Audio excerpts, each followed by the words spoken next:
What's going on, everybody? Justin here. The Winds of Change is the channel name. Thank you for stopping by. Today, we're going to talk about how to avoid some fees on Amazon FBA. So if you're selling through FBA, you're sending your products into Amazon, they're storing it in a warehouse, they're charging you for storage, and then they're taking care of like the processing, the order fulfillment, the returns, customer service, all that stuff. It's really nice, but you have to pay for it. So this isn't going to be a video about how awesome it is to sell on Amazon, about how you can buy things for $10 and sell them for $30 or whatever the case may be. But this is going to help you maximize your profit by avoiding fees and picking better products and just sort of some inventory maintenance thing, right? Because if you're selling on Amazon, you need to treat it like a business because it is a business, and every business has stuff in the back end that keeps the wheel sort of turning. That it's clerical work, administrative work. It's not necessarily fun for me, for anybody, but it needs to be done or your pockets are going to show it, right? So let's look at it and see what we're talking about and how to avoid it. All right, what we're going to be discussing are the inventory storage fees that have changed a little bit April 15th of 2023. You should have gotten an email about this. And whenever you get emails from Amazon, don't ignore them. Okay, read it, find out what it is, see what's going on. This is saying that they are changing the fees they charge for storage between 181 and 270 days. Now this is huge, okay, and we're going to look at this in a second, but they've already changed it to between 271 and 365 days, but now they're going up to 181 to 270 days. So starting after that 6-month mark, they're really going to be doing some more fees. So let's look at that and see what that is. Okay, here's the info right here, and it'll tell you prior to April 15th and then after April 15th. So you can see prior to April 15th, every month they were not charging for 180 to 210, 211 to 240, 241, 270 days. And that extra charge started after 271 days. Okay, that was before April 15th. Now, after April 15th, look at this. See, 181 to 210, it's going to be 50 cents per cubic foot, excluding certain items like clothing and stuff like that. 211 to 40 days to 240 days, $1 per cubic foot. And then you can read on through here as well.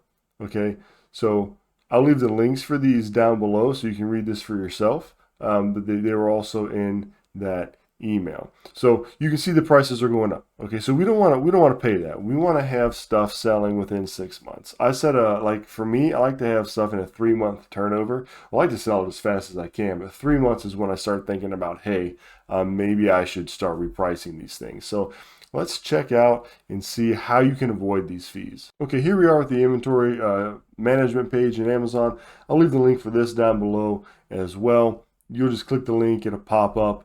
You'll put in your username, your password, and then I suggest bookmarking it so that way you can just go to your favorites and do this. I recommend doing this once a month. It gets behind me sometimes because it's not the most fun thing to do, but it is very important. So this is where we're going to be able to tell what's going to be dinged with that charge, right? So we're going to go up to here to the inventory age drop-down menu, and we're going to filter this.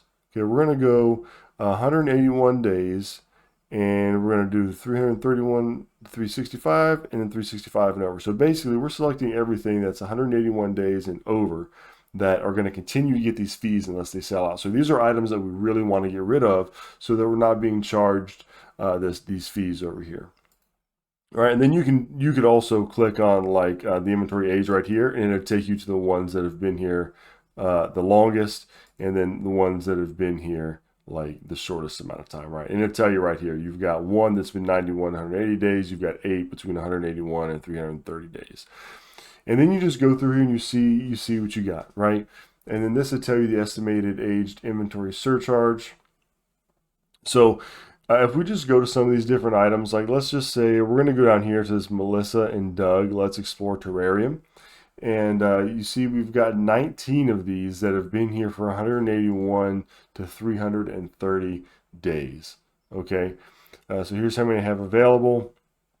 And then here's the fee that it's going to hit me with if these things don't sell out by the 15th of next month. All right, and you can adjust your price here to whatever you want to do, and you can you can use your repricer, you can do all your studying or whatever you want to make a good price, or you can just match the lowest price. But what I do is I just go through this, okay, and then I just select something that I want to change to get rid of so it doesn't keep getting those fees. And as you can see, I don't really have a lot. I try to have my turnover within like a 3-month period, but these I sort of got stuck with. So let's go ahead and just click on these and see what's going on.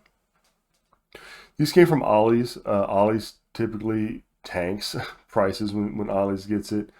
So right now they're selling for $19.99. And then let's go here to the Keepa graph, and we can see why I even bought these. I paid $10 for these, and I bought them back here in the summer, right? And you can see that, well, not the summer, the end of the summer, I guess, beginning of fall. And you can see that they were selling for like $29.99, okay? And so $29.99 buy box, paying $10. That was a good deal. But as you can see now, they've dropped $10. So that's $10 profit that I'm missing. And if I would have done a little bit more research, the sell rate on this is not actually great, right? There's not a whole lot of down dips and stuff like that. So this is not actually an excellent product at all. I probably bought it without doing research and just got a snapshot when the sales rank was like 116 and not 365. So anyway, I bought them. And I sold a few, and then I bought a bunch more. And then now I'm sort of stuck with them. So these I don't anticipate going back up to a price that I want, because, you know, during last summer they were still $19, $20, and then they went like through the winter, right? But not even selling fast. So I'm probably just going to take a loss on these. So you can go here, and I'm going to drop this down to I'm probably just going to go $19.99 on it, right? But what I do is I use Be Cool as a repricer, so I can go here and then I can see repricing by everything. And so right now my minimum is $22.93, and if I change this to $19.99, which is going to be the new low price, we'll just make my low price actually $19.98.